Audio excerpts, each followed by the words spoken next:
If I were to take a completely random, utterly unremarkable man off the street, dress him in a plain black t-shirt, and place two massive, suited bodyguards on either side. As he walks through a crowded shopping mall, a psychological anomaly would occur. Within 3 minutes, people would stare. Within 5, they would whisper. Within 10, someone would nervously ask for a photograph. And within 20 minutes, a massive, hyper-ventilating crowd would form, desperate to touch him. No talent, no art, no historical significance, just a perception of importance. We weep when they die and defend them in comment sections against total strangers. We dedicate thousands of hours of our finite lifespans watching them eat, sleep, and exist. Millions of humans, emotionally tethered to an entity who doesn't know they're alive. Something deeply unnatural is happening to our brains. Pull up a chair. The veil is lifting. Let's talk about the mass psychosis of modern fame. To understand the sickness, we must first look at the origin of the symptom. For the vast majority of human history, fame was not manufactured. Around 2300 BC, an Akkadian priestess named Enheduanna wrote poetry so culturally defining that her name spread across entire empires. She didn't create content. She created the ideological framework of her society. Fast forward to Alexander the Great. He didn't just win battles, he conquered the world. His literal face became the currency of civilization. Then came the Renaissance. People would cross continents just to stand in the presence of physical creations.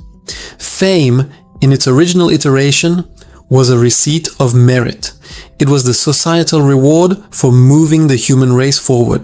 But there was a critical flaw. It does not scale. Merit requires decades of labor and rare talent. It is highly inefficient. If fame is the currency of human attention, relying on talent is a terrible business model. The system needed a pivot to manufacture attention without achievement. And so, we invented the broadcast.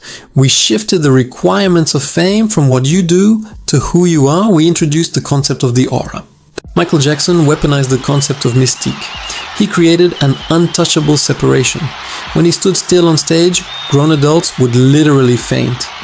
But the fatal flaw of the manufactured aura is isolation.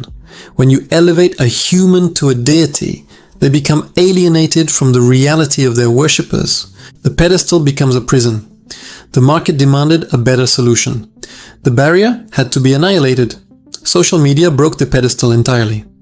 We have now entered the final era, the era of the nobody. Today, fame requires zero talent and zero mystique. The gatekeepers are dead, replaced by an algorithm designed to trap your primate brain in a dopamine loop. But why does it work? Why do you care about a teenager dancing? Because of a glitch in your evolutionary biology.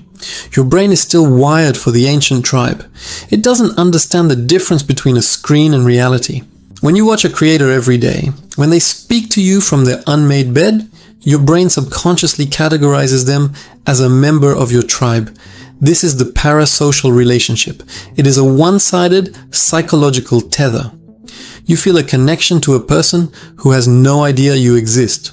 It is an economic exploitation of human loneliness. To you, they are a friend. To them, you are simply a metric, a fraction of ad revenue. And when this illusion breaks, the audience reacts with the vicious betrayal of a scorned lover.